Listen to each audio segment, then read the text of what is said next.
On a bustling Saturday morning at the corner bean Maya, a quiet young woman holding a small birthday cake, her prosthetic leg concealed beneath her jeans, stepped softly into the crowd. When the server announced there were no tables left, disappointment flooded her eyes as she turned to leave. Yet at that precise moment, Matthew, a gentle black man sitting with his young daughter Stara, stood up and invited her to join them. Seconds later, Stara burst into happy birthday, prompting the entire cafe to sing along, enveloping Maya in an unexpected warmth that marked a destiny-altering turning point she never saw coming. Before we go back, let us know where you're watching from, and subscribe, because tomorrow I've got something extra special for you. The morning sun poured through the tall windows of the corner bean like liquid gold, turning the Saturday crowd into silhouettes against the light. Matthew Cooper sat with his daughter at their usual corner table, watching her bounce in her seat with that restless energy only 7-year-olds possess. "And Mom said we might see the baby elephants." Stara's words tumbled out in an excited rush, her hands gesturing wildly as she described next weekend's zoo trip. She said if we're lucky we can watch them get a bath. "Can you believe it, Dad? A whole elephant getting a bath." Matthew grinned, reaching over to tuck a loose strand of dark hair behind her ear. "That sounds amazing, sweetheart. Make sure you take lots of pictures for me, okay? I will. Mom's bringing her fancy camera." Stara took a huge bite of her chocolate chip muffin, getting crumbs all over her chin. She said I can help her set it up. "Dad, do you think elephants like having their picture taken?" "I think they probably love it," Matthew said, handing her a napkin with a gentle laugh, "especially when they're all clean and shiny." The cafe hummed with conversation and the hiss of the espresso machine. Every table was packed with weekend regulars, laptops, newspapers, and the pleasant chaos of people enjoying their Saturday morning. Matthew took a sip of his coffee content in this small pocket of normalcy when the door chimed again. She struggled with the door, at first her crutch catching on the threshold. A young white woman with natural curls pulled back in a loose bun, wearing a simple gray cardigan over jeans. She held a small white bakery box in one hand while trying to maneuver the crutch with the other. Her eyes scanned the crowded room with a mixture of hope and resignation that Matthew recognized instantly, the look of someone expecting disappointment. The barista, a college kid with multiple piercings, looked up from the register and winced apologetically. "I'm so sorry, ma'am. We're completely full right now. It might be about 20 minutes before something opens up." The woman's shoulders dropped slightly. She glanced down at the box in her hand, then back at the sea of occupied tables. "That's okay. Thank you anyway." She turned toward the door, moving slowly, carefully. Matthew watched her grip tighten on the crutch handle. Something in that small gesture, that quiet acceptance, made him move before he could overthink it. "Stara," he said softly, leaning toward his daughter, "how would you feel about sharing our table with someone who needs a place to sit?" Stara looked up from her muffin crumbs, still decorating her chin, and followed her father's gaze to the woman near the door. Her face brightened immediately. "The lady with the crutch. Of course, Dad. We have 2 whole empty chairs." Matthew stood up, his chair scraping against the hardwood floor. "Excuse me, miss." The woman paused, her hand already on the door handle. She turned back, eyebrows raised in surprise. "Our table's got plenty of room," Matthew said, gesturing to the empty chairs across from them. "You're more than welcome to join us if you'd like." Before the woman could respond, Stara popped up from her seat, waving enthusiastically. "Yeah, and we have the best spot in the whole place. You can see the street from here, and sometimes dogs walk by." The woman's expression shifted, moving through surprise, uncertainty, and then something that looked almost like relief. Are you sure I don't want to intrude on your morning?" "You wouldn't be intruding at all," Matthew said with an easy smile. "Honestly, my daughter's been talking my ear off about elephants for the past 20 minutes. I could use some adult conversation." "Dad," Stara protested, but she was grinning. The woman hesitated for just a moment longer, then a small smile broke across her face. "Well, if you're sure, thank you. Really." She made her way through the crowded cafe, navigating between chairs and people with practiced care. Matthew pulled out one of the empty chairs for her, and she settled into it with a soft exhale, propping her crutch against the table's edge. "I'm Matthew," he said, sitting back down, "and this is my daughter Stara." "Maya," the woman replied. She set the white box carefully on the table in front of her. "Thank you both so much. I've been walking around for a while trying to find a quiet place to sit." "Well, you found one," Stara announced, though the bustling cafe around them suggested otherwise. Except it's not really quiet. But it's nice. I like it when it's busy because you can watch people. That lady over there has been on her phone for like an hour. And that man brought his dog in, even though there's a no dog sign, but nobody said anything because it's really cute. Stara, Matthew said with gentle amusement, maybe let Maya catch her breath first. But Maya was already laughing, a genuine sound that seemed to surprise even herself. No, it's okay. I appreciate the insider information about the cafe dynamics. Stara beamed, clearly pleased to have made the stranger laugh. Her eyes drifted to Maya's hair. Your hair is so pretty, I wish mine would curl like that. Mine just goes everywhere when I try. Thank you, sweetheart. Maya reached up self-consciously to touch one of her curls. It took me years to figure out how to manage it properly. What's in your box? Stara asked, her natural curiosity unstoppable. Is it a muffin? Dad got me a chocolate chip one. It's really good. You should try the chocolate chip ones. Maya's hand moved to rest on top of the box, and something flickered across her face, a vulnerability that made Matthew want to change the subject to protect whatever private moment she'd been planning to have. But before he could redirect his daughter's attention, Maya slowly opened the lid. Inside sat a single cupcake chocolate with vanilla frosting and one unlit candle pressed into the top. Oh, Stara's eyes widened. Is someone having a birthday? Maya's smile was soft, almost wistful. Yeah, me actually. Today is my birthday. There was a beat of silence. Matthew felt his chest tighten, recognizing the weight of what Maya had just shared. She'd come here alone with a single cupcake, looking for a quiet corner to mark the day by herself. But Stara, beautiful in her 7-year-old innocence, didn't see tragedy. She saw celebration. Your birthday, she practically shouted, making several nearby patrons turn their heads. Dad, it's her birthday. We have to sing.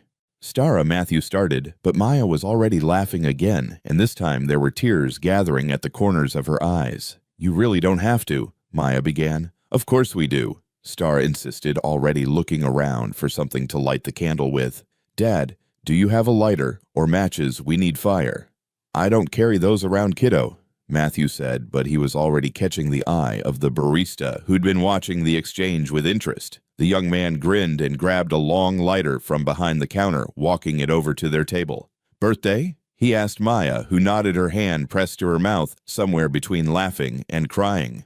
Birthday, Matthew confirmed. The barista lit the candle with a flourish. The small flame flickered in the morning light, casting tiny shadows across the white frosting. Stara didn't wait for permission or prompting. She started singing immediately, her voice clear and enthusiastic and completely off-key. Happy birthday to you, Matthew joined in, his deeper voice blending with his daughter's. Around them, other customers began to notice. A few joined in, then more. Within seconds, half the cafe was singing to this stranger, this woman who'd walked in alone with a single cupcake and found herself suddenly surrounded by voices. Happy birthday, dear Maya! Happy birthday to you! Maya sat frozen, the candle flickering in front of her, tears now streaming freely down her cheeks. But she was smiling, really truly smiling, in a way that transformed her entire face. Make a wish, Stara urged, bouncing in her seat. Maya closed her eyes, her lips moving silently for just a moment. Then she opened them, leaned forward, and blew out the candle. The cafe erupted in applause and cheers. Maya pressed her hands to her face, laughing through her tears. That was the best happy birthday song ever, Stara declared with absolute certainty.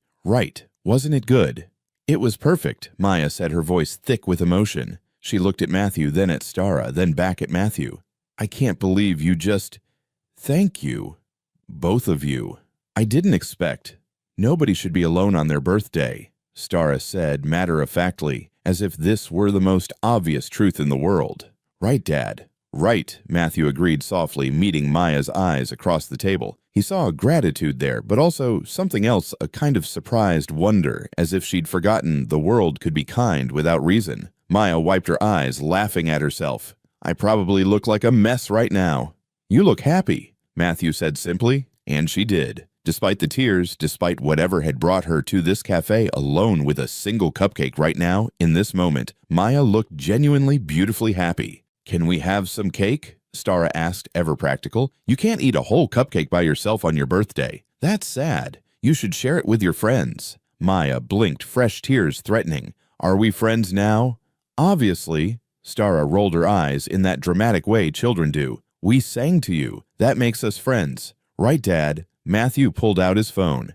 Actually, before we eat the cake, let me get a picture of the birthday girl with her cupcake. Oh no, you don't have to. Maya started. Yes, he does, Stara interrupted. Every birthday needs pictures. My mom takes like 100 pictures on my birthday. She says memories are important. Something in Maya's expression shifted at the mention of a mother, but she nodded, repositioning the cupcake in front of her. Matthew snapped a few photos, then showed them to her. In the images, Maya sat bathed in morning sunlight, her curls catching the light, her smile genuine and unguarded. "These are really nice," she said softly. "I'll text them to you if you want," Matthew offered. They shared the cupcake, Maya insisting that Stara take the biggest piece, and fell into easy conversation. Stara carried most of it, asking Maya about her favorite animals and colors, and whether she preferred chocolate or vanilla, while Matthew watched his daughter work her particular magic of making strangers feel like old friends. Outside, the Saturday morning continued its rhythm.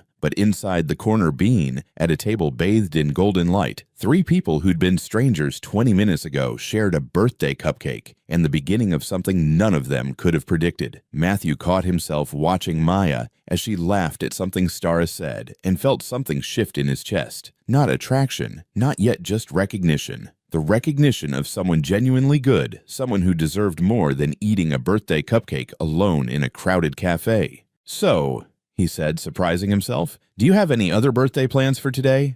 Maya's smile faltered just slightly. "Not really. I was just going to go home, maybe watch a movie." "That's boring," Stara announced. "Dad, we should do something. Can Maya come to the park with us? We're going to feed the ducks, remember?" Matthew glanced at Maya, ready to offer her an out if she wanted one. But she was looking at Stara with such open affection, such gratitude for the child's uncomplicated kindness. "I wouldn't want to intrude on your plans," Maya said. "You keep saying that," Matthew pointed out gently. "But I don't think you really would be. Would she, Stara? No way the ducks love when lots of people come. More people means more bread." Stara's logic was unassailable. Maya laughed, wiping frosting from her fingers with a napkin. "Well, when you put it that way." "Okay, if you're really sure." "We're sure," Matthew said, and meant it. As they gathered their things to leave, Maya carefully folded the candle from her cupcake into a napkin, tucking it into her pocket like a talisman. Matthew pretended not to notice, but something about that small gesture told him everything he needed to know about how much this morning had meant to her. They walked out together into the bright Saturday sunshine, Stara chattering between them about the ducks and the zoo and a dozen other things. And if Matthew held the door open a little longer than necessary, making sure Maya had plenty of room to navigate with her crutch, well, that was just basic kindness. The kind of kindness that sometimes changed everything. The park stretched out before them, a patchwork of green grass and walking paths dotted with families enjoying the warm afternoon. Maya walked between Matthew and Stara, her crutch tapping a steady rhythm on the pavement. She'd expected to feel awkward, like a third wheel intruding on their father-daughter time, but Stara made that impossible. "There they are." Stara pointed toward the pond, where a cluster of ducks paddled lazily near the shore. She grabbed the bag of breadcrumbs Matthew had stopped to buy from a street vendor and took off running, then stopped abruptly and turned back. "Maya, can you run? I mean, is it okay to ask that?" Maya smiled at the child's blunt honesty. "I can't run, sweetie, but I can walk pretty fast when I need to." "Okay, then I'll walk fast too so we can stay together," Stara declared, adjusting her pace to match Maya's. Matthew caught Maya's eye over his daughter's head, and she saw the apology there. She shook her head slightly, letting him know it was fine.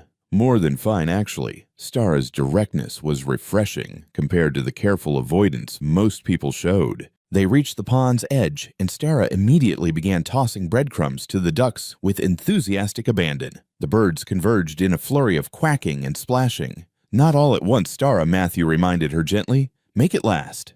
"But they're so hungry, Dad." Maya lowered herself onto a nearby bench, stretching out her leg with relief. Matthew sat beside her, keeping one eye on Stara as she inched closer to the water. "Thank you again," Maya said quietly, "for this morning. I know you didn't have to do any of that." Matthew turned to look at her fully. "You've said thank you about 6 times now. You can stop.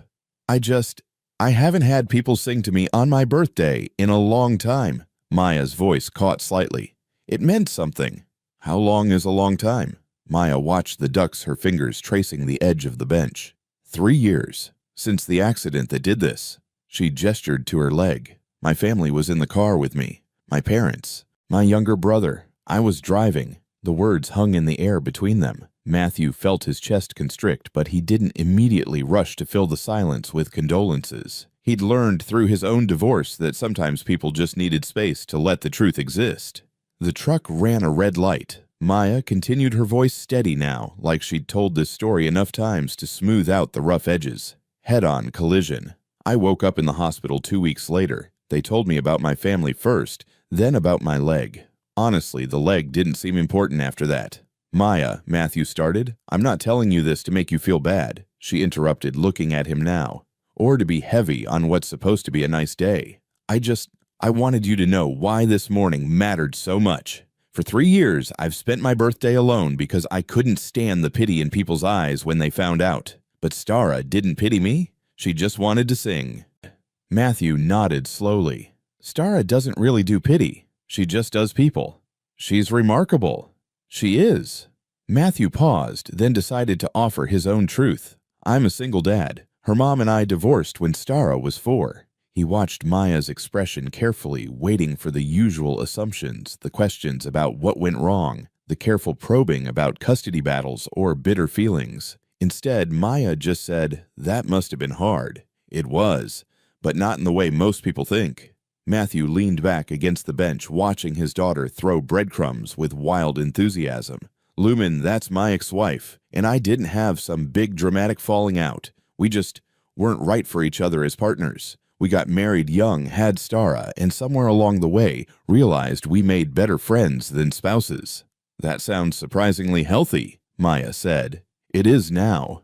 Took some work to get there. Matthew smiled. Lumen's an artist. Incredibly talented, completely free-spirited, needs spontaneity to breathe. I'm a high school English teacher who color codes his lesson plans and feels anxious if dinner isn't eaten at a reasonable hour. We drove each other crazy in all the wrong ways. But you stayed friends. For Stara. At first, it was just for Stara, but over time, we genuinely rebuilt our friendship. Lumen lives 2 hours away. Right now, works at a gallery. Stara spends every other weekend with her plus holidays. They're super close. Maya absorbed this information, and Matthew could almost see her mentally revising whatever picture she'd painted of his life. Dad, look. Stara's voice cut through their conversation. That duck is eating right out of my hand. Be gentle, Matthew called back, but he was grinning.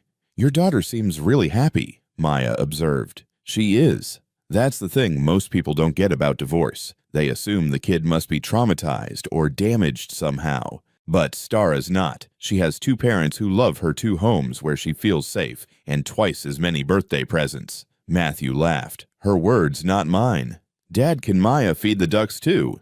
Stara was suddenly back at the bench, thrusting the bag of breadcrumbs at Maya. You have to. This one duck, the brown one with the white spot, he's super friendly. Maya took the bag, charmed by the girl's insistence. I'd love to.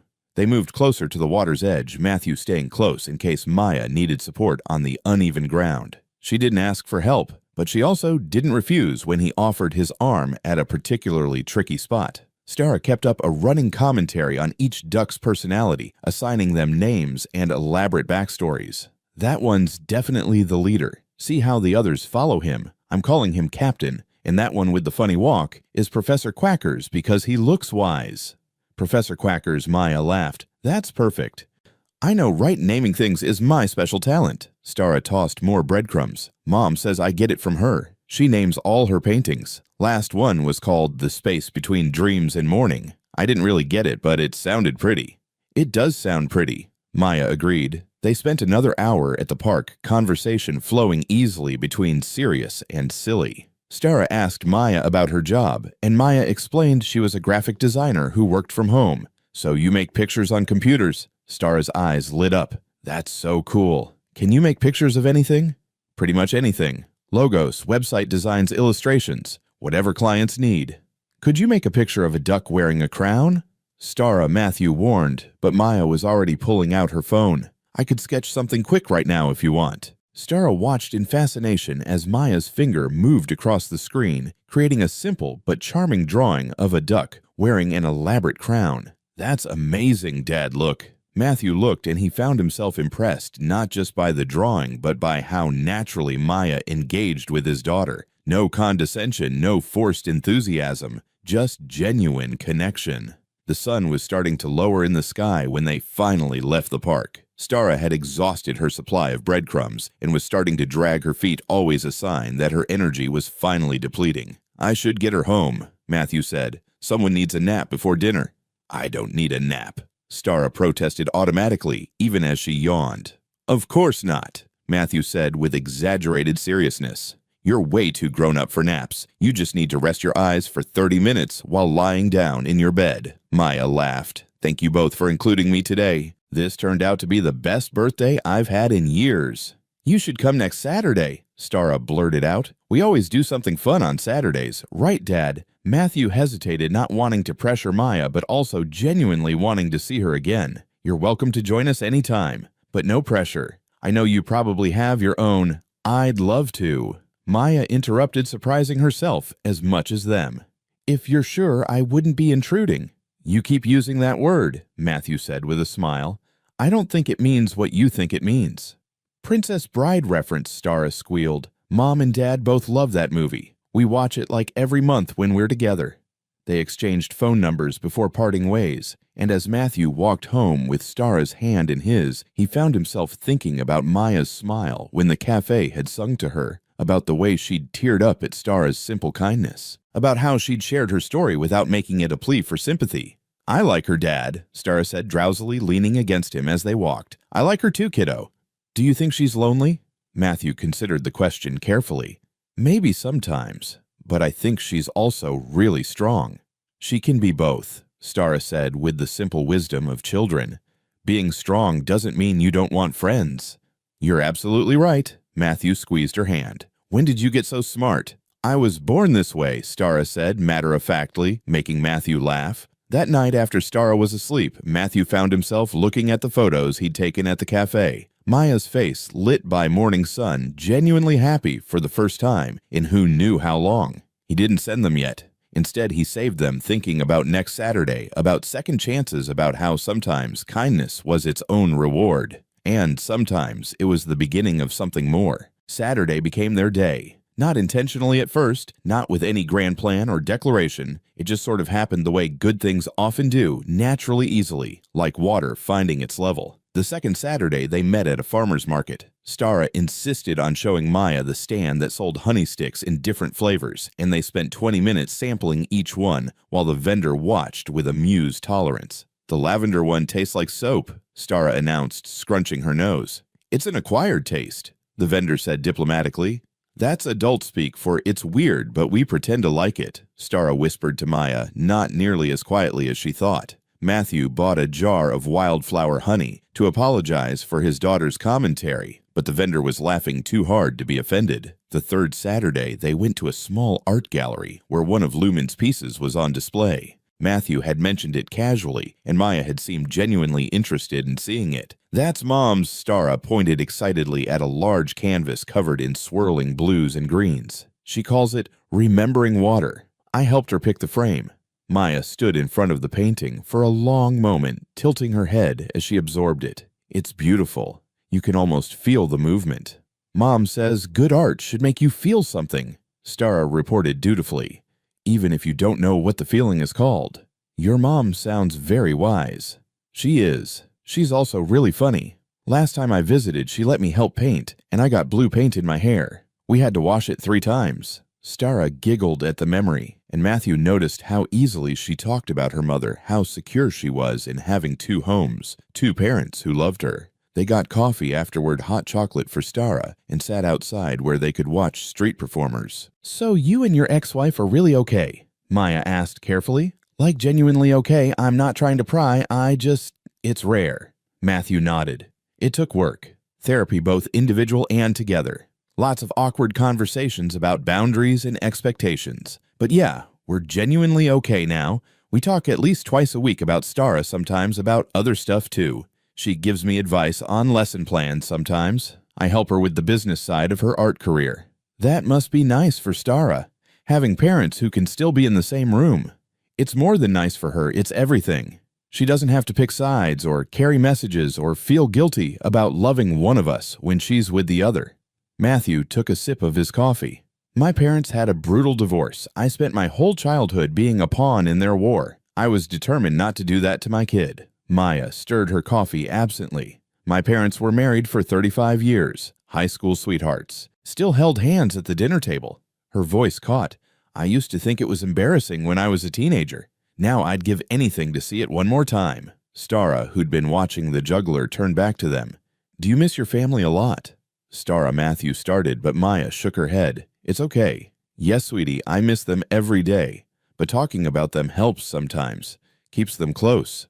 What was your brother like? His name was Lucas. He was 22 when he died, about to graduate from college. He wanted to be a veterinarian because he loved animals more than people. Maya smiled at the memory. He was always bringing home strays. We had 4 cats, 2 dogs, and at one point a rabbit that he swore was just visiting temporarily. What happened to them, the animals? Stara asked with genuine concern. Lucas's girlfriend took them. She loved him a lot. She sends me pictures sometimes of the cats. They're old now, but still causing trouble.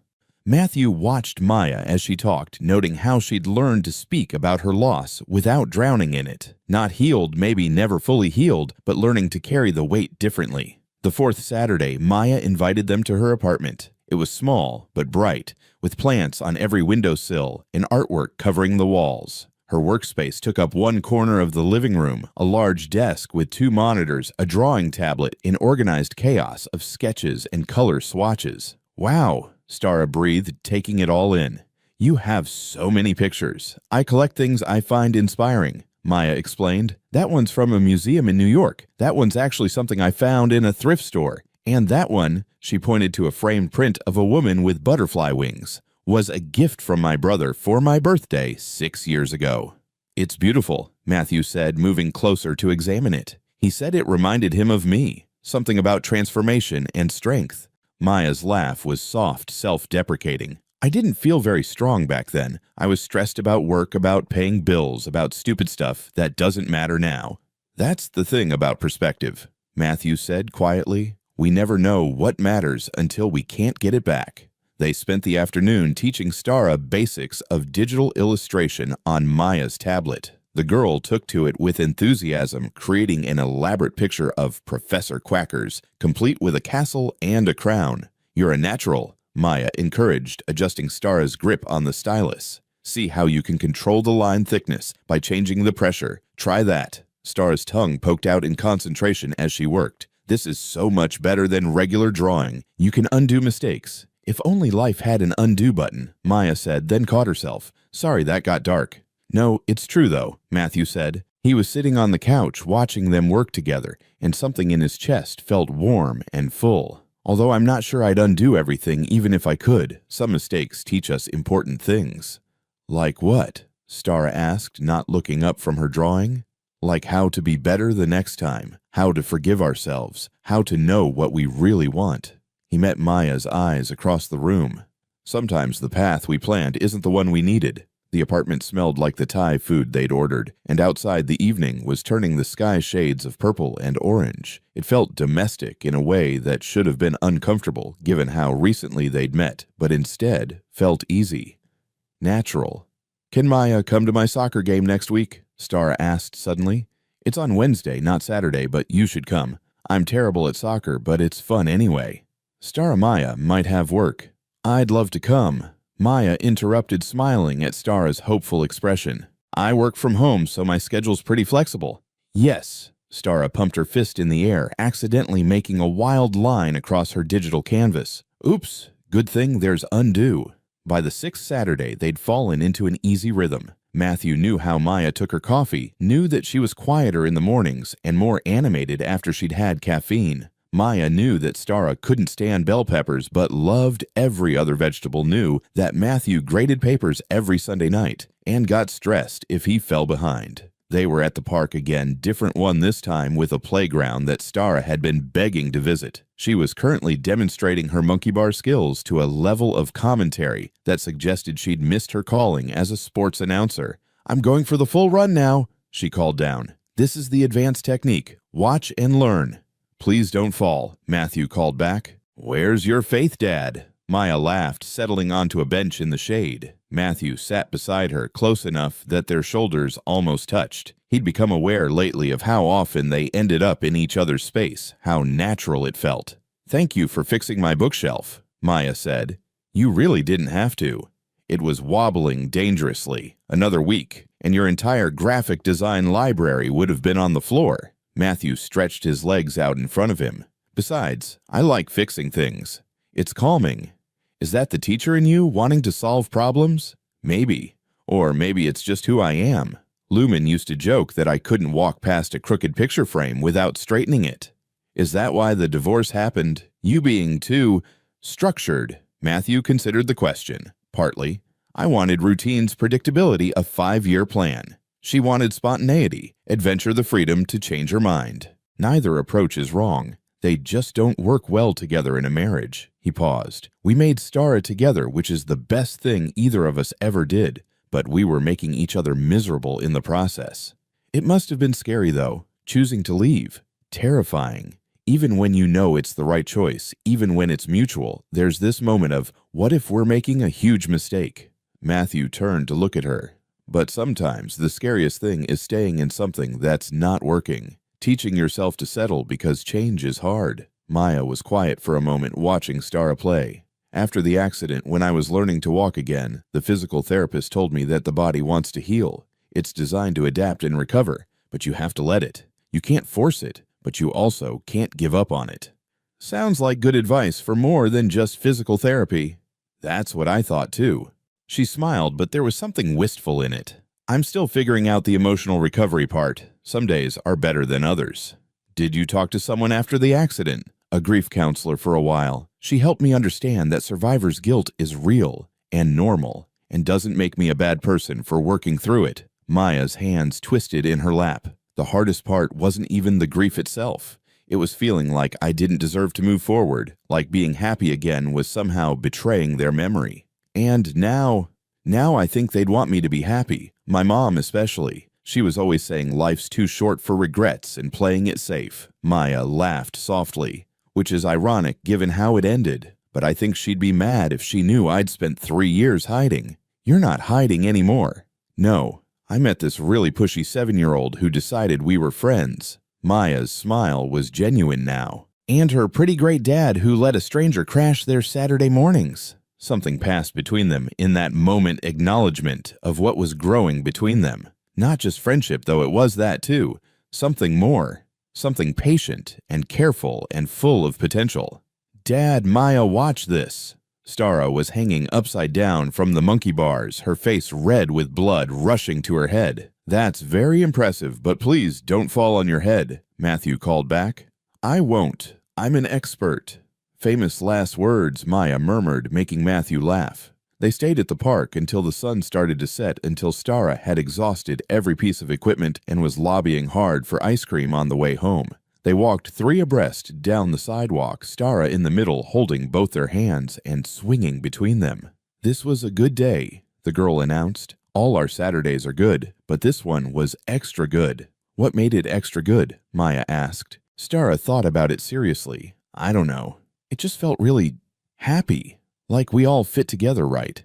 Matthew caught Maya's eye over Stara's head, saw his own feelings reflected there, the surprise of it, the unexpected rightness of this connection they'd stumbled into. Yeah, Maya said softly, we really do. The weeks melted into each other like watercolors each Saturday, bringing them closer, the boundaries between their separate lives becoming increasingly blurred. Matthew found himself thinking about Maya during his lunch break, wondering if she'd tried that new coffee shop she mentioned. Maya caught herself buying an extra cookie at the bakery, knowing Stara would be delighted by the surprise. It was the small things that accumulated into something bigger. Maya taught Stara how to use layers in digital art watching with quiet satisfaction as the girl's confidence grew with each new technique. You're really good at this, she told Stara during one of their afternoon sessions. Have you thought about taking a real class? Mom said the same thing. She wants to teach me, but she does traditional painting. This is different. This is your thing. Stara looked up from the tablet, her expression suddenly serious. Can I ask you something? Of course. Do you think you'll keep hanging out with us, like even when it's not Saturday? Maya felt her throat tighten. Do you want me to?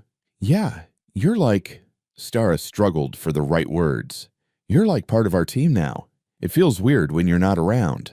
I feel the same way, sweetheart. And she did. That was the truth of it. She'd spent 3 years building walls, keeping people at a safe distance where they couldn't hurt her, couldn't leave her. But somehow this father and daughter had slipped past her defenses with nothing more than kindness and genuine care. Matthew noticed it too, the way Maya had become woven into the fabric of their lives. She knew where they kept the spare key, knew that Stara hated breakfast before 8 on weekends, knew that Matthew got quiet and withdrawn when he was stressed about work. She'd started bringing coffee to his classroom after school, sometimes staying to help him organize his book corner, while Stara did homework at one of the student desks. "You don't have to do this," he said one afternoon, watching her alphabetize his poetry collection. "I know, I want to." She glanced at him over her shoulder. "Is that okay? Tell me if I'm overstepping." "You're not. I just don't want you to feel obligated." "Matthew." She set down the book she was holding and turned to face him fully. "I'm here because I want to be, because being around you two makes me happy. Is that allowed?" He moved closer, drawn by something in her voice and her eyes. "It's definitely allowed." They stood there for a moment, close enough that Maya could see the flecks of gold in his brown eyes, could count the smile lines around his mouth. The air between them felt charged with possibility, with things unsaid but deeply felt. "Dad, I finished my math." Stara's voice broke the spell, and they stepped apart, both smiling at the interruption. "Let me check it," Matthew said, moving to his daughter's desk, but his eyes found Maya's one more time, a promise of continuation. The shift happened on a Thursday evening in late July. Matthew had texted earlier asking if she wanted to come for dinner, mentioning that Stara was at a friend's sleepover birthday party. Maya had almost said no, suddenly nervous about what it meant to see Matthew alone, but curiosity won out. She arrived at 7, wearing a sundress she'd changed out of, twice telling herself it didn't matter what she wore. This was just dinner with a friend. Matthew opened the door in jeans and a shirt, his hair slightly damp from a shower, and Maya felt her stomach do a small flip. "Hey," he said, his smile warm and slightly uncertain. "Come in. I made pasta. Hope that's okay. I'm not exactly a chef." "Pasta's perfect." His apartment was tidy, but lived in with Stara's artwork covering the refrigerator and toys organized in colorful bins. A bookshelf dominated one wall, crammed with novels and poetry collections, and what looked like every young adult book ever written.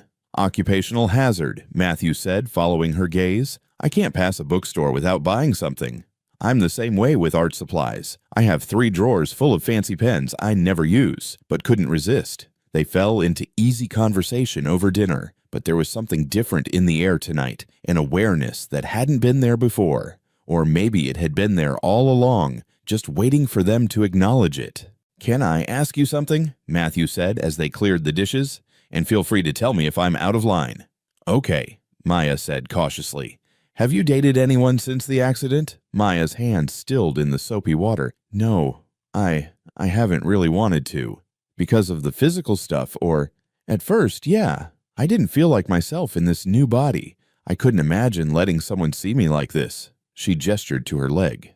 "But then it became more about not wanting to let anyone close enough to lose them. It felt safer to be alone." Matthew dried the dish she handed him, his movements careful and deliberate. "And now I think I've been lying to myself about what safe really means." She met his eyes. "Safe isn't the same as happy." "No," he agreed quietly. "It's not. What about you? Have you dated since the divorce?" "A few times. Nothing serious. Nothing that felt right." He set down the dish towel. "I didn't want to introduce Stara to someone unless I was sure it was going somewhere. She's already had enough change in her life." "That's really responsible of you." "Or maybe I was just scared of getting it wrong again, of choosing someone for the wrong reasons and ending up divorced with 2 kids instead of 1. Matthew laughed, but there was something vulnerable in it. Turns out fear is pretty good at masquerading as prudence. They moved to the living room, sitting on opposite ends of the couch with the comfortable distance of people who weren't quite ready to close the gap between them. "Stara really loves you," Matthew said. "She talks about you constantly when you're not around. Maya said this. Maya showed me that. You've become really important to her." "She's important to me too." Both of you are. Maya pulled her legs up under her. Is that what you wanted to ask me about, whether I'm planning to stick around?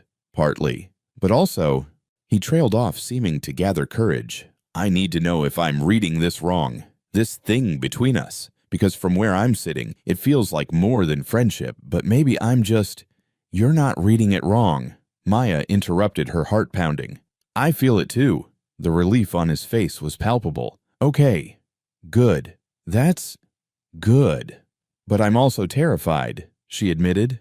I haven't let anyone close in so long. What if I'm not good at this anymore? What if I'm too damaged, too broken to... Hey. Matthew moved closer, taking her hand. You're not broken. You're healing. There's a difference. You say that now. I'll say it tomorrow too. And the day after that. For as long as you need to hear it. His thumb traced circles on the back of her hand. I'm not saying this will be easy. I have a kid and ex-wife who's still very much in my life, a demanding job.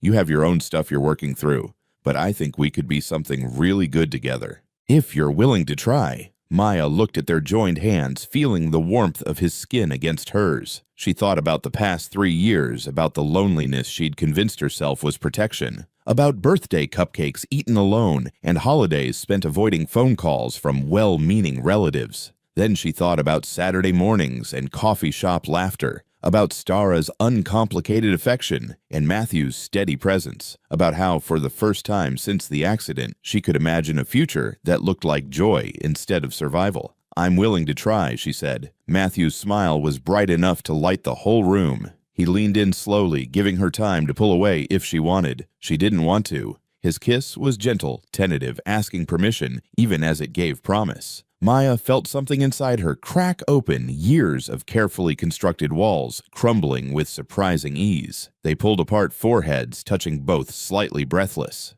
That was... Matthew started. Yeah, Maya agreed, laughing softly. It really was. They talked until past midnight, the conversation ranging from serious to silly and back again. Matthew told her about his first teaching job, about the student who'd written him a thank you note that he still kept in his desk drawer. Maya shared stories about her brother, about the time they'd tried to build a treehouse and ended up with a glorified platform that couldn't support anything heavier than a squirrel. He would have liked you, she said at one point. Lucas, he had a good sense about people. He would have approved. I wish I could have met him. Me too. When Maya finally left with promises to see him Saturday as usual, she felt lighter than she had in years. She drove home with the windows down, letting the summer air whip through the car, and for once she didn't automatically think about the last time she'd driven at night, didn't flinch at oncoming headlights. Progress, she thought. This is what progress feels like. Stara bounced into Matthew's apartment on Friday afternoon, backpack flying, words tumbling out in an excited rush. Dad, guess what, Mom's moving back? Matthew looked up from his laptop where he'd been entering grades. What, Lumen's moving back here? Yes, isn't it amazing? She got a job at that big gallery downtown, the one with the fancy name I can never remember. She's moving here permanently. Stara was practically vibrating with excitement. She said she'll find a house close by so I can walk there if I want. I'll get to see her all the time, not just every other weekend. Wow, that's big news, sweetheart. Matthew tried to match his daughter's enthusiasm, but his mind was already running through implications. Lumen back in town. The delicate balance they'd built from distance might shift in unpredictable ways. And you know what else? Stara dropped her backpack and climbed onto the couch next to him. Now our whole family can be in the same place, you and Mom and me and Maya. It'll be like having everyone I love all together instead of spread out. Matthew's stomach dropped. Sweetheart, you know Mom and I aren't getting back together right. We've talked about this. I know. You're friends who make better friends than married people. I get it. Stara waved this away impatiently. I'm not talking about that. I just mean, wouldn't it be cool if we all lived near each other? Like maybe we could have dinners together sometimes. Or holidays. Mom could come to my soccer games without having to drive 2 hours. That would be nice, Matthew agreed carefully. I told Mom all about Maya. She's excited to meet her. She said anyone who makes Dad smile that much must be pretty special. Stara grinned. You do smile a lot more now, Dad, I noticed. Maya makes me happy. She makes me happy too. That's why it'll be perfect when Mom moves here. It's like getting a bonus level in life. More people to love, more fun times, more everything. Matthew hugged his daughter, but even as he did, he found himself wondering how Maya would react to this news. They'd been officially together for 3 weeks now, still in that early stage where everything felt new and slightly fragile. Would she see Lumen's return as a threat? Would she worry about being displaced? He called Maya that evening after Stara went to bed, needing to tell her before Stara did it herself with her characteristic enthusiasm. "Hey," Maya answered, and he could hear the smile in her voice. "I was just thinking about you. Good thoughts, I hope. The best thoughts. What's up?" Matthew took a breath. "Lumen's moving back. She got a job here. She's relocating permanently." There was a pause. "Oh, that's big." "Yeah, Stara's really excited about it. She's already planning how we'll all spend time together like some kind of modern family sitcom." "How do you feel about it?" Maya's voice was carefully neutral. "Honestly, I'm okay with it. Lumen and I are solid as friends. It'll be good for Stara to have her closer." He hesitated. "But I wanted you to hear it from me first, and I wanted to make sure you know that this doesn't change anything between us." "Okay." Something in that single word made Matthew frown. "Talk to me. What are you thinking?" "I'm thinking that your ex-wife is moving back to town and your daughter is thrilled about having her whole family together, and I'm just—" Maya trailed off. "You're just what?" "I'm the girlfriend, the new person, the one with the crutch who'll be standing next to the woman who gave birth to the kid I've grown to love." Maya's voice was tight. "I'm happy for Stara, I really am, but I'm also scared that I don't fit into this picture you're all creating." "Maya, I should go. I have a client deadline tomorrow. I'll talk to you later, okay?" She hung up before he could respond, and Matthew stared at his phone, worry settling in his chest like a stone. Over the next 2 weeks, Maya became increasingly distant. She still came to Saturday, activities still smiled, and engaged with Stara, but Matthew could feel her pulling away. She turned down his invitations to dinner, claimed work projects were keeping her busy, responded to his texts with increasing delays. Stara noticed. "Is Maya mad at me?" she asked one evening. "No, sweetheart, she's just busy with work. But she always made time before." Stara's face scrunched with worry. "Did I do something wrong?" "You didn't do anything wrong, I promise." But even as he reassured his daughter, Matthew knew he needed to fix this. He couldn't let Maya disappear back into her carefully constructed isolation, couldn't let her convince herself she didn't belong. He found her at her apartment on a rainy Thursday evening, showing up unannounced with Thai food and determination. Maya opened the door looking exhausted, her hair pulled back in a messy bun, wearing sweatpants and an old shirt. "Matthew, I wasn't expecting you." "I know. Can I come in?" She hesitated, then stepped aside. Her apartment, usually bright and organized, looked lived in and slightly chaotic. Sketches covered every surface, and her workspace was littered with coffee cups. "Busy week?" Matthew asked, setting the food on her counter. "Something like that." Maya leaned against the wall, arms crossed defensively. "You didn't have to come over." "Yeah, I did, because you've been avoiding me for 2 weeks, and I need to know why." "I haven't been avoiding you." "Maya." He said her name gently but firmly. "Talk to me, please." She was quiet for a long moment, her eyes on the floor. When she finally spoke, her voice was small. "I saw Lumen's picture. Stara showed me on her phone. Your ex-wife is beautiful, like genuinely, effortlessly gorgeous, and successful, and whole." "Maya, let me finish." She looked up now, and Matthew saw tears in her eyes. "I know you said you two are just friends. I believe you. But Stara keeps talking about how perfect it'll be when her mom is here, how you'll all be together, and I keep thinking about how I'll look next to her, the girlfriend with the crutch, the damaged one, the replacement who isn't quite as good as the original." Matthew felt anger flare not at Maya, but at whatever voice in her head was telling her these lies. "First of all, you're not a replacement. You're not replacing anyone. And second, you're not damaged. I'm literally missing part of my leg." "So what?" His voice rose slightly, surprising both of them. "You think that makes you less beautiful, less worthy, less capable of being loved?" "I don't know." Maya's voice broke. "Maybe because look at your life, Matthew. You have this beautiful daughter and this amicable relationship with your equally beautiful ex-wife, and everything is so healthy and functional. And then there's me with my survivor's guilt and my physical limitations and my 3 years of hiding from the world. You think my life is perfect?" Matthew laughed, but there was no humor in it. I'm a divorced teacher who can barely afford my apartment, who lies awake some nights wondering if I'm screwing up my kid, who gets anxious at parent-teacher conferences because what if someone realizes I have no idea what I'm doing? That's different? How? How is my insecurity different from yours? He moved closer, forcing her to look at him. We're all damaged, Maya.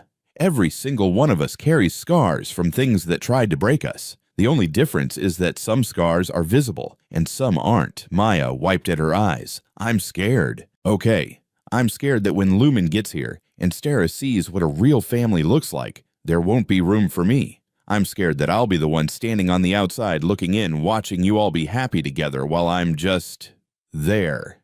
That's not going to happen. You don't know that. Yes, I do. Matthew took her hands, feeling her try to pull away, holding on anyway. Because Stara doesn't need her parents to get back together. She needs her parents to be happy. She needs her mom to be fulfilled and successful and living her best life. And she needs her dad to be with someone who makes him want to be better, who challenges him and supports him and makes him laugh. Matthew, she needs me to be with you, he said firmly, because you do all of those things. You make me happy in ways I didn't know I could be happy. And Lumen moving back here doesn't change that. It doesn't threaten us. If anything, it makes things easier because Stara gets more time with her mom, which means I get more time with you. But what if? No what ifs. He cupped her face gently. Listen to me. Lumen is my past. A past I'm grateful for because it gave me Stara, and we've built a good friendship from the ashes of a failed marriage. But that's what it is, past and friendship. You are my present. You're my I can't wait to see you tomorrow. You're my I want to tell you about this funny thing that happened. You're my maybe this could be forever. Maya's breath hitched. You think about forever.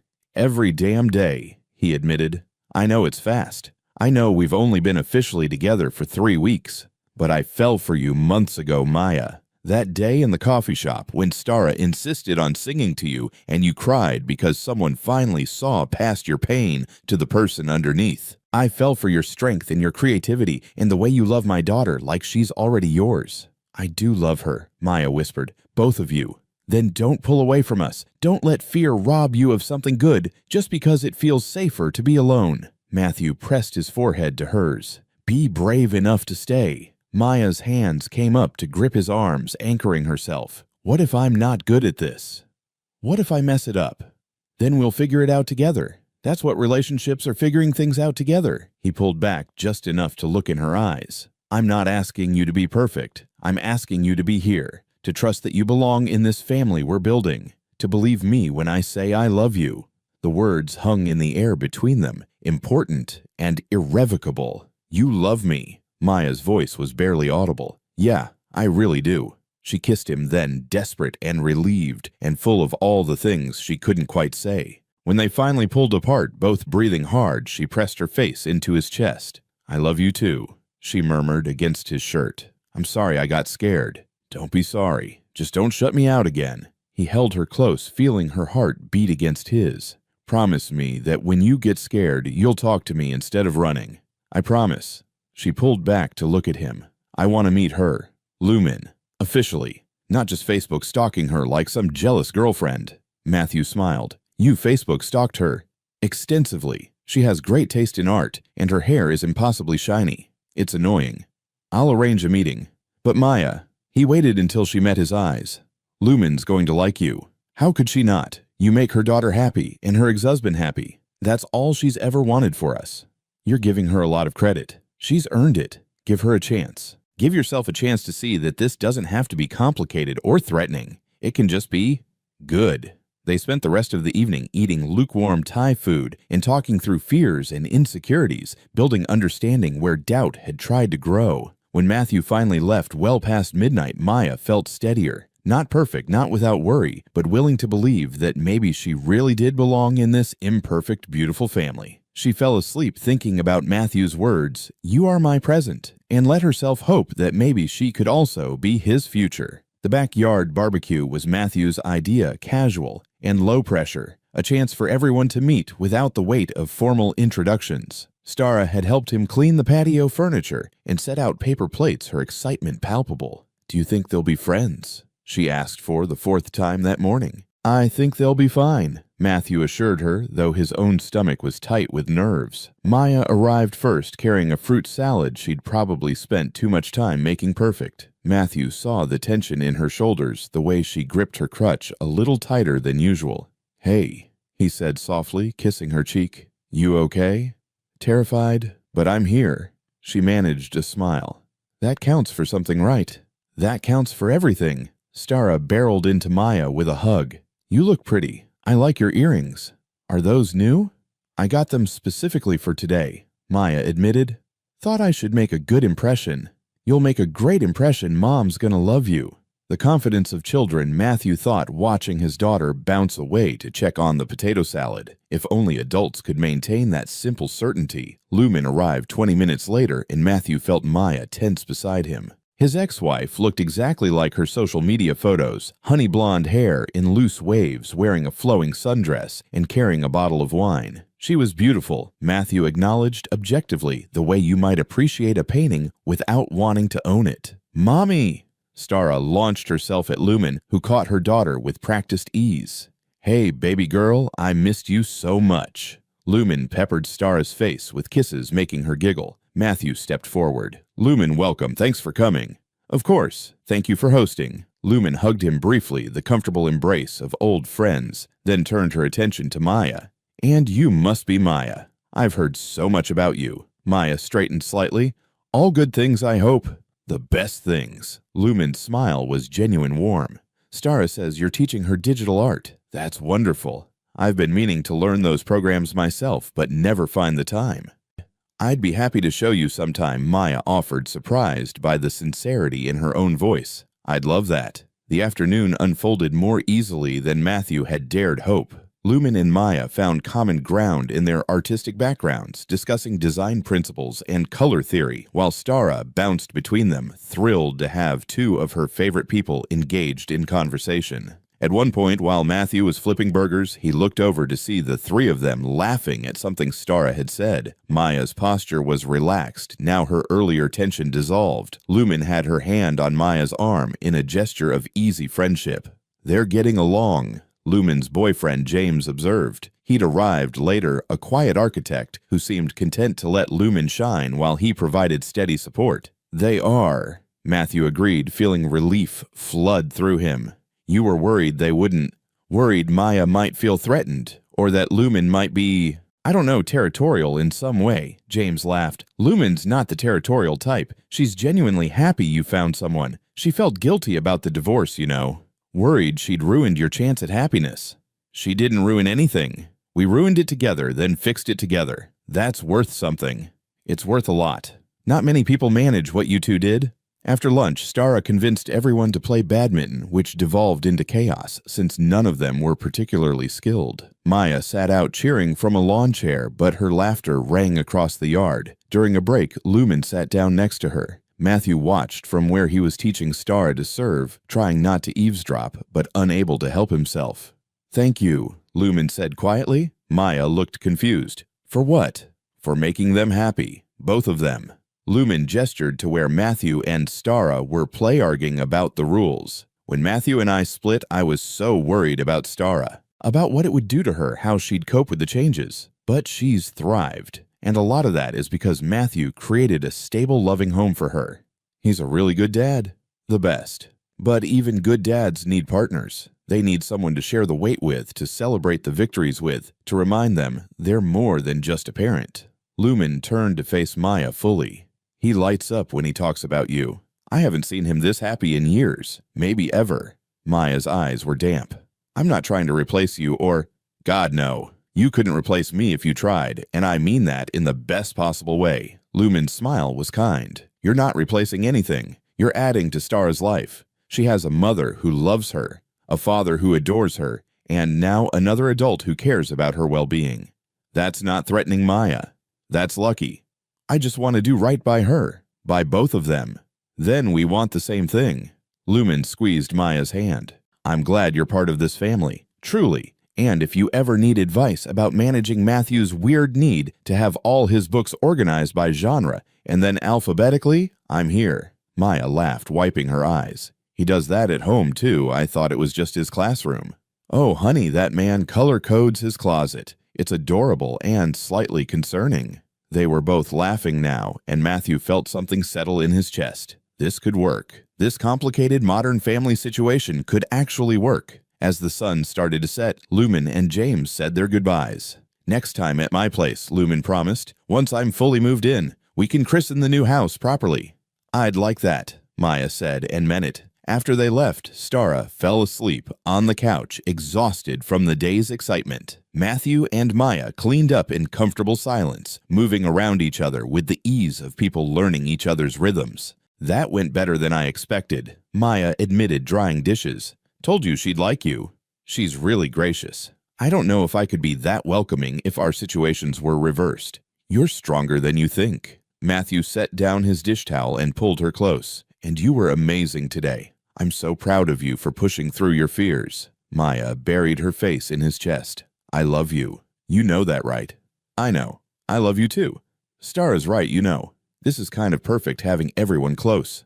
Our weird little modern family." Matthew kissed the top of her head. "Weird little modern family sounds good to me." From the couch, Stara mumbled in her sleep something about elephants and crowns, and they both smiled. This was their life now, messy and complicated and absolutely perfect. Exactly 1 year after that first Saturday morning, Matthew made a reservation at the Corner Bean. He called ahead, explained what he wanted to do, and the owner, who remembered the birthday singing incident, enthusiastically agreed to help. "You're bringing her here," Stara whispered excitedly as they got ready. "That's so romantic, Dad. You think she'll like it?" "Are you kidding? It's perfect. It's where you met, where I sang to her, where everything started." Stara was practically vibrating. "Can I wear my fancy dress, the blue one Mom got me?" "Absolutely. This is a special occasion." Maya suspected nothing when Matthew suggested their usual Saturday coffee, even though it was late morning rather than their typical early start. She met them outside, looking beautiful in a simple yellow dress that made her dark skin glow. "Hey you," she said, kissing Matthew briefly. "Ready for our coffee date?" "More than ready." The Corner Bean was crowded as always, but Matthew led them confidently to their usual table, the one in the corner with the window view. On it sat a small reserved sign that read, "For our family." Maya's eyes widened. "Matthew, what?" "Just sit," he said gently. "Please." She sat, confusion clear on her face. Stara was grinning so wide it looked almost painful, bouncing on her heels with barely contained excitement. Matthew pulled something from his pocket, a small white bakery box identical to the one Maya had carried a year ago. He set it in front of her. "Open it," Stara urged. Inside was a single cupcake chocolate with vanilla frosting, but instead of one candle, there were two, one for the year, past one for the years to come. Maya looked up, tears already forming. "Matthew." He knelt down beside her chair, and suddenly the entire cafe seemed to hold its breath. The owner had quietly alerted other customers, and now dozens of eyes were watching this moment unfold.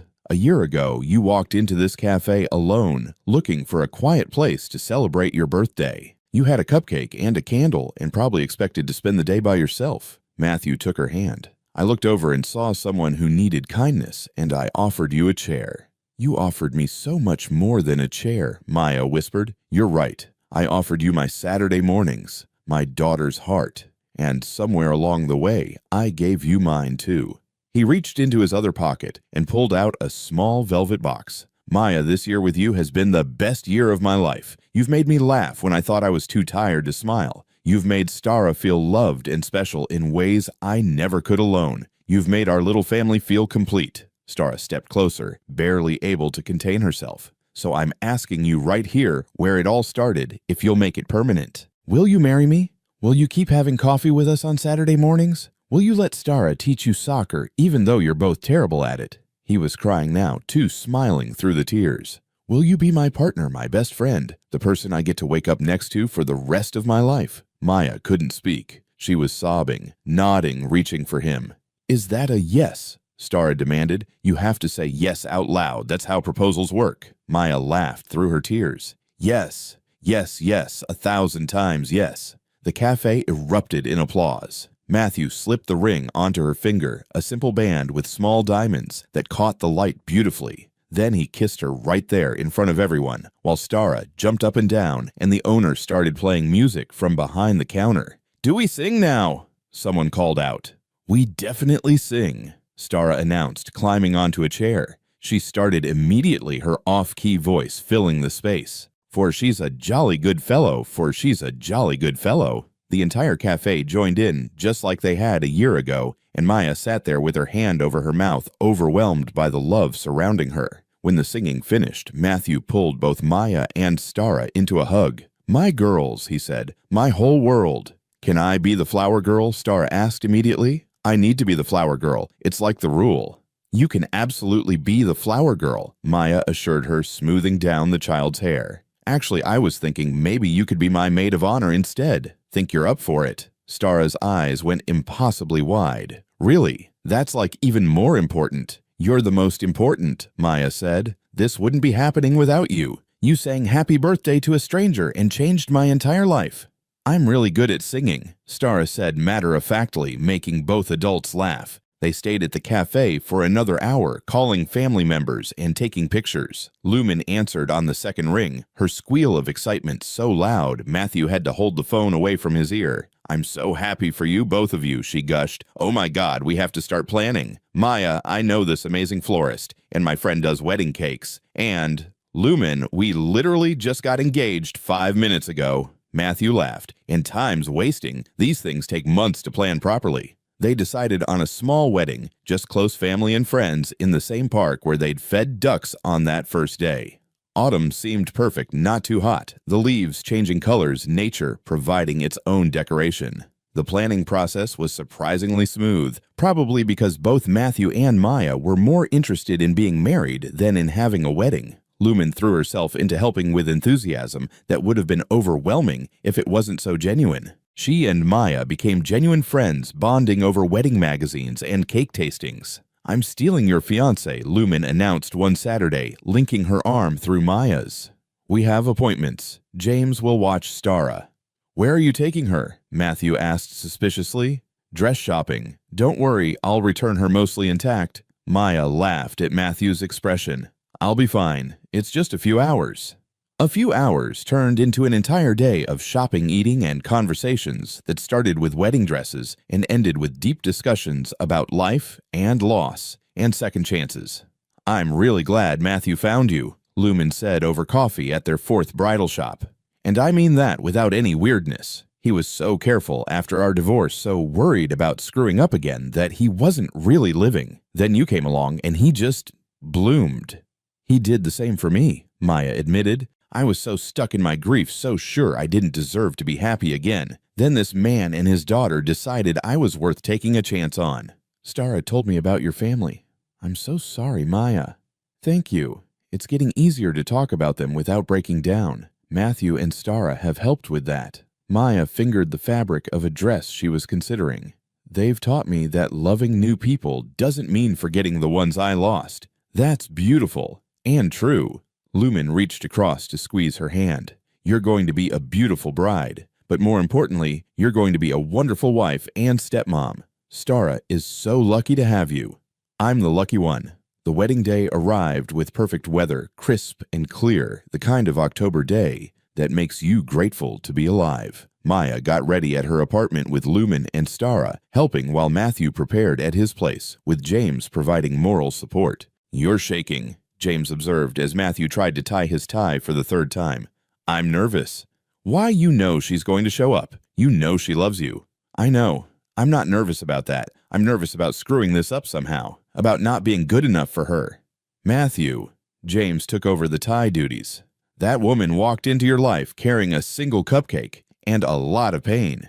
You gave her a family. You gave her joy. You gave her a reason to believe in tomorrow. Stop worrying about being good enough and just enjoy being loved." At the park, chairs were arranged in simple rows facing an arbor decorated with autumn flowers. Fewer than 50 guests, mostly teachers from Matthew's school, Maya's work colleagues, and family members. Simple, intimate, perfect. Stara walked down the aisle first carrying a bouquet and taking her role very seriously. Then Lumen, who'd agreed to be one of Maya's bridesmaids, followed by 2 of Maya's friends from her design program. Then Maya appeared walking carefully but confidently without her crutch, her father's best friend giving her away since her parents couldn't be there. Her dress was simple and elegant, her hair crowned with small flowers, but it was her smile that made Matthew's breath catch radiant and real and full of everything good they'd built together. The ceremony was short-focused on promises about partnership and patience and choosing each other every day. When they exchanged rings, Stara wiped away tears, and even Lumen wasn't pretending she had something in her eye. "I love you," Matthew whispered as they were pronounced married. "I love you too," Maya whispered back.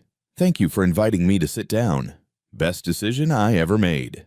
The reception was held at a local restaurant, nothing fancy but filled with laughter and good food. Stara gave a speech that made everyone cry, talking about how Maya had taught her that families can be built, not just born into. "Some people think it's sad that my parents are divorced," she said, wise beyond her 7 years. "But I don't think it's sad at all. I get 2 homes and 3 parents and double the love. And now I get Maya forever, which means even more love. So actually, I'm the luckiest kid ever." The crowd applauded, and Maya had to excuse herself to the bathroom to compose herself. Lumen found her there, touching up her makeup. "That kid has everyone wrapped around her finger." "She really does," Maya agreed, laughing through fresh tears. "Hey," Lumen waited until Maya met her eyes in the mirror.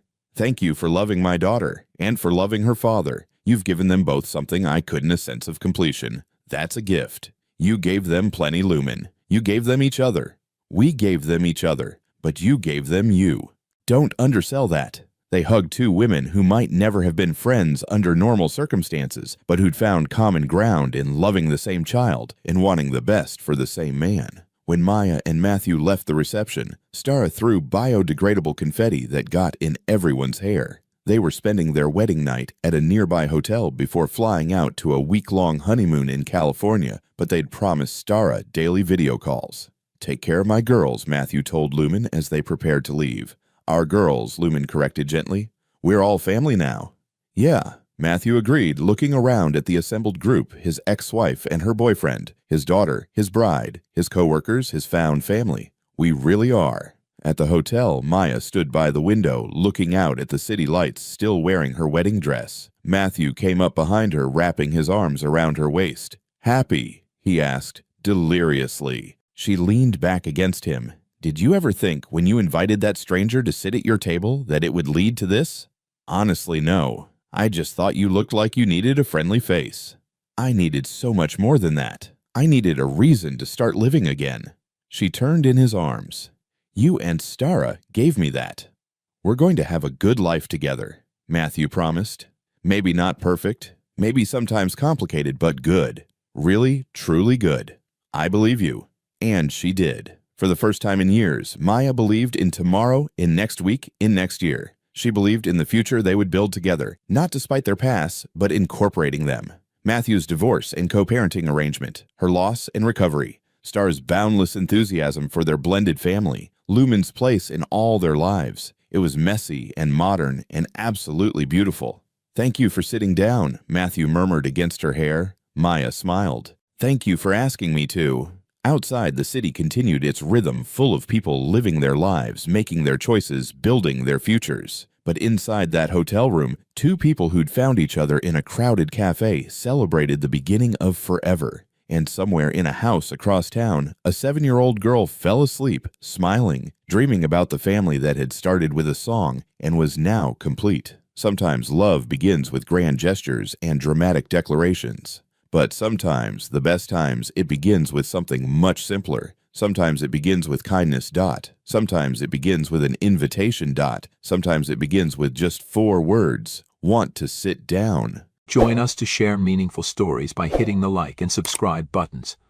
Don't forget to turn on the notification bell to start your day with profound lessons and heartfelt empathy.